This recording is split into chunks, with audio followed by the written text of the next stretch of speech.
Secondary school उडेरुलाल station जे वणन जे वाढे वारो मामलो court के हुकुम तहत प्रिंसिपल समेत 3 ॼणनि ते एंटी करप्शन हैदराबाद ऐं मचारी के केस दाख़िल करण जो हुकुम।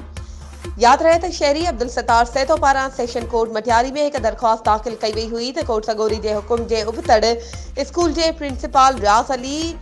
HST मोहम्मद शाह HST गुलाम हुसैन मेमण मिली करे स्कूल की बिल्डिंग के नुकसान ॾींदड़ 7 खां 8 वणन जे वाढी करण बजाए 40 खां वधीक वणन जी वाढी कई आहे, जंहिंजो केस पिण हलंदड़ हो, जंहिं ते कोर्ट सगोरी फ़ैसिलो महफ़ूज़ कंदे एंटी करप्शन हैदराबाद ऐं मटियारी के केस दाख़िल करण जो हुकुम ॾेई छॾियो आहे। वधीक ख़बरुनि ऐं अपडेट्स जे लाइ असांजे चैनल खे सब्सक्राइब कयो ऐं हा बेल आइकन खे प्रेस करण न विसारजो त जीअं असांजी हर नई अचण वारी वीडियो तव्हां ताईं पहुची